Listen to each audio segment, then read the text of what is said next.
आज हम ग्रामीण विकास के बारे में पढ़ेंगे। चलिए शुरू करते हैं। ग्रामीण ग्रामीण विकास और ऊर्जा क्षेत्र का संगठनात्मक ढांचा। देखिए,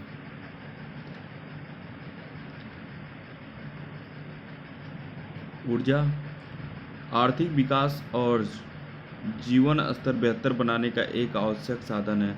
समाज में दिन प्रतिदिन ऊर्जा की बढ़ती ज़रूरतों को उचित लागत पर पूरा करने के लिए ऊर्जा के पारंपरिक साधनों के विकास की जिम्मेदारी सरकार की है। ऊर्जा संसाधनों का विकास औद्योगिक विकास का सूचक है। हमारे देश में आवश्यकता और प्रयोग के आधार पर 3 प्रमुख ऊर्जा संसाधन हैं। कौन कौन से हैं, चलिए देखते हैं। पहला है कोयला, दूसरा जल विद्युत, तीसरा खनिज तेल या पेट्रोलियम। अब देखते हैं इनके बारे में। इसके अतिरिक्त प्राकृतिक गैस, परमाणु ऊर्जा, पवन चक्की, ज्वारीय ऊर्जा, सौर ऊर्जा, भूगर्भिक ऊर्जा आदि भी देश की ऊर्जा आपूर्ति में अपना योगदान देते हैं। कोयला, पहला है कोयला। यह मुख्यतः हाइड्रोकार्बन से निर्मित एक ठोस शिला है जिसमें ऊष्मा और प्रकाश की आपूर्ति हेतु ईंधन के रूप में प्रयोग किया जाता है। कार्बन की घटती गुणवत्ता के अनुसार कोयले के मुख्य क्रमिक प्रकार हैं: एंथ्रासाइट, ब्यूटिमिनस, लिग्नाइट, पीट और केनाल। भारत में कोयले के कुल उत्पादन का लगभग 77% कितना परसेंट 77% भाग ताप विद्युत उत्पादन में प्रयोग किया जाता है। और प्रदेश का रानीगंज कोयला क्षेत्र जो ऊपरी दामोदर घाटी में है, यह पश्चिम बंगाल में अवस्थित है। यह देश का सबसे महत्वपूर्ण एवं बड़ा कोयला क्षेत्र है। कौन सा? रानीगंज कोयला क्षेत्र। चलिए और जानते हैं थोड़ा विस्तार से।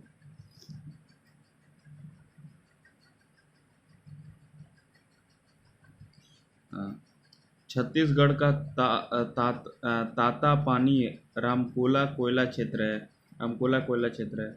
उड़ीसा का तलचर कोयला क्षेत्र।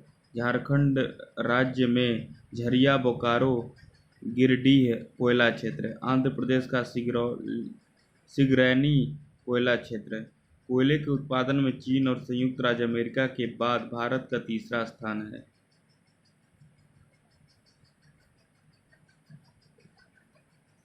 भारत के शीर्ष कोयला उत्पादक राज्य क्रमशः पहले नंबर पर छत्तीसगढ़ है, दूसरे पर उड़ीसा, तीसरे पर झारखंड, चौथे पर मध्य प्रदेश, पांचवें पर तेलंगाना है। सबसे ज़्यादा छत्तीसगढ़ 21.7% पहले नंबर पर, उड़ीसा 21.3% दूसरे नंबर पर।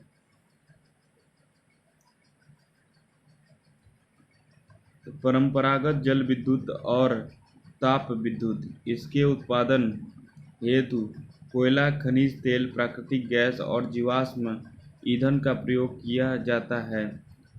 1975 में नई दिल्ली में राष्ट्रीय ताप विद्युत निगम (एनटीपीसी) की स्थापना की गई। इसके बाद ताप विद्युत उत्पादन, जल विद्युत उत्पादन और परमाणु विद्युत उत्पादन में अधिक तीव्र वृद्धि हुई थी। वर्तमान समय में देश में कुल विद्युत उत्पादन में ताप विद्युत उत्पादन का योगदान सर्वाधिक 83% है।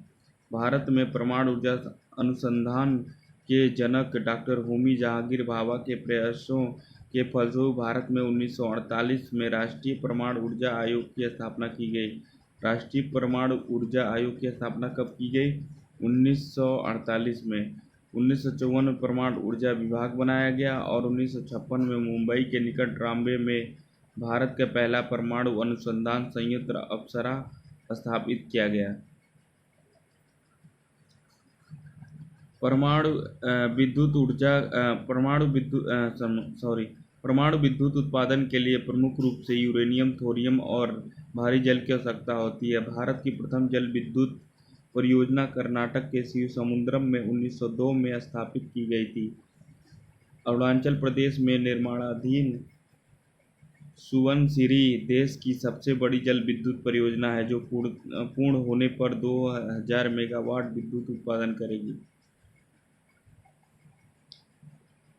वर्ष 1975 में राष्ट्रीय जल विद्युत निगम एनएचपीसी की स्थापना के बाद जल विद्युत उत्पादन और प्रबंधन में सभी जरूरी सुधार किए गए।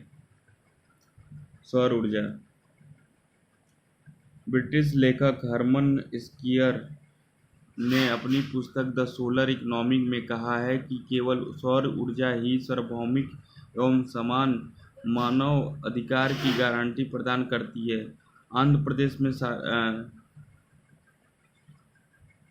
साजिलीपल्ली या सालीजीपल्ली भारत का पहला गांव है जिसमें संपूर्ण विद्युतीकरण सौर ऊर्जा से किया गया है। एशिया का सबसे विशाल सौर ताप संयंत्र विद्युत नागपुर में स्थापित है।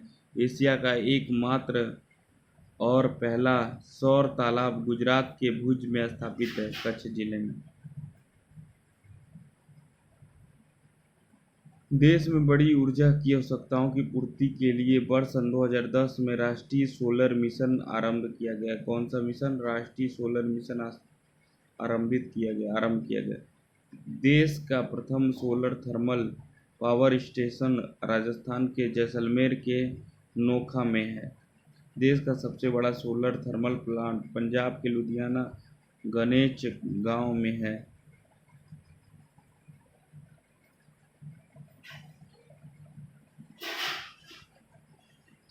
खनिज तेल और पेट्रोलियम। तेल एवं प्राकृतिक गैस निगम ओएनजीसी द्वारा प्राप्त आंकड़ों के अनुसार देश में कुल 26 स्थानीय सागरीय तेल बेसिन हैं। 1956 में ओएनजीसी की स्थापना देश में की गई। 1956 में किसकी की गई थी? ओएनजीसी की। असम डिगबोई नहरकटिया सुरमान नदी घाटी। गुजरात खंभात अंकलेश्वर। महाराष्ट्र मुंबई हाई क्षेत्र 1976 में कुल का 60%। राजस्थान भाग्यम एवं ऐश्वर्य क्षेत्र। सम्राट जहाज जापान कुल 60% का 60% सम्राट जहाज जापान गहरे सागरीय क्षेत्र में तेल प्राप्त करने हेतु।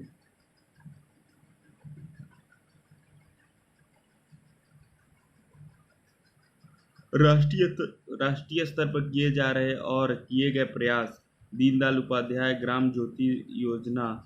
इस योजना का आरंभ 25 जुलाई सन 2015 को किया गया था। इस योजना का प्रमुख लक्ष्य सभी गांवों का विद्युतीकरण, वितरण कंपनियों को लक्षित सहायता और उचित मॉनिटरिंग करना है। सौभाग्य योजना। इस योजना का आरंभ 25 सितंबर 2017 को 25 जुलाई सन 2015 को किया गया था। क्या? इस योजना का आरंभ दीनदयाल उपाध्याय ग्राम ज्योति योजना का। और सौभाग्य योजना का आरंभ 25 सितंबर सन 2017 को किया गया था। इस योजना का पूरा नाम प्रधानमंत्री सहज बिजली हर घर योजना है। इस योजना के उद्देश्य के अनुसार 500 रुपये में प्रत्येक घर के विद्युत कनेक्शन मुहैया कराए जाएंगे।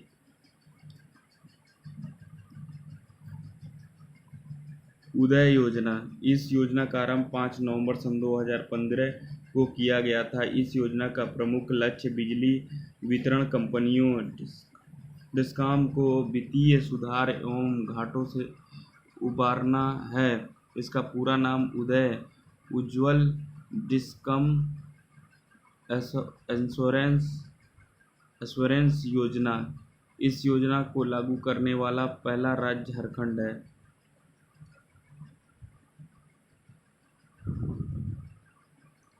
प्रधानमंत्री उज्ज्वला योजना। इस योजना का आरंभ 1 मई सन 2016 को उत्तर प्रदेश के बलिया से किया गया था। इसका प्रमुख उद्देश्य बीपीएल परिवारों को मुफ्त एलपीजी कनेक्शन देना है। इसी में संबद्ध योजना पहल सब्सिडी को पारदर्शिता से देना, गलत हाथों में जाने से रोकना।